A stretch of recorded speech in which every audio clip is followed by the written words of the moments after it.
Underway this evening on a new mixed-use development that will allow people to live right next to a Metrolink stop. University Crossing will have 60 residential units. It is steps from the North Hanley Metro stop. This is right near Hanley, I-70, and the UMSL campus. Signs and fencing surround the development right now. On site, there will also be a space for the Employment Connection Office. That is an agency that helps people get jobs.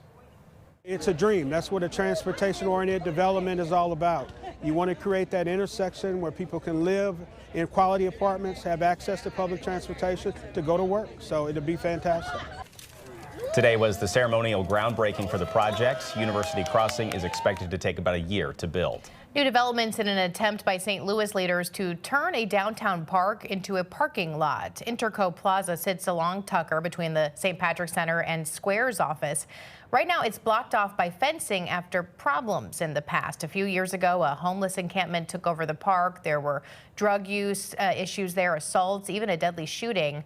First Alert 4's Avery Martinez is live at 5 downtown, hearing from those pushing to overhaul this land and others who say it's a bad idea.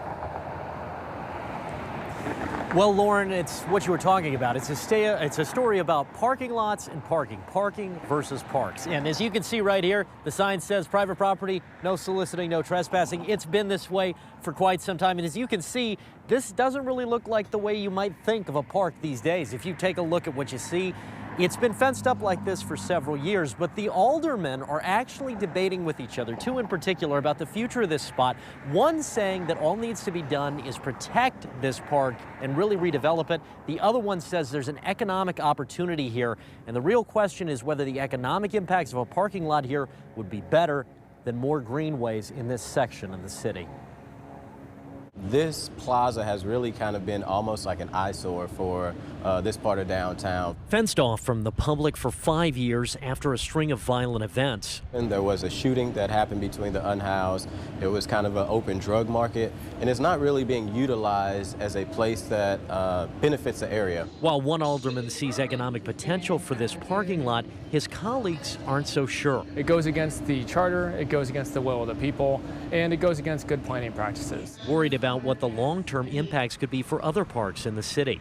Right now, it's uninhabited. Well, mostly anyway. While aldermen battle at City Hall, residents are out working on the parks themselves. Aaron volunteers to mulch trees and clean up parks. He's hopeful park futures won't be in question. We want to bring people back to the city, and we're experiencing massive population decline. So parks can help address both of those issues right there. By providing a place to build community. It's about having a vision about what parks can be for a city. He says that once a park is gone, it's hard to get back. Some city leaders say selling the property may not even be an option because it's been considered as a park. Under Article 26 of the charter, that requires a public vote to sell. Another complication is what's beneath Interco, underground train tracks once used to bring in newspaper supplies. Aldrich says the tunnels complicate development in the space.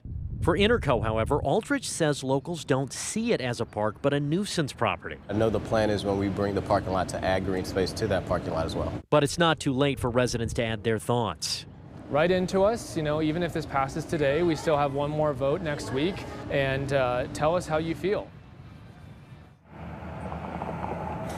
Those two aldermen, well, one says that this is not a park property, the other one says it is, and they have different opinions about what the data says across the city. But one thing that they did bring up, both of them, is the fact that this is an area with a lot of traffic, you can see behind me, and a lot of parking. Now, granted, some of that is private, some of that is public, but one of the biggest challenges that's been raised is what would another parking lot really bring to this area? Will it actually help with economic development, or could this area actually be green and serve as a park once again?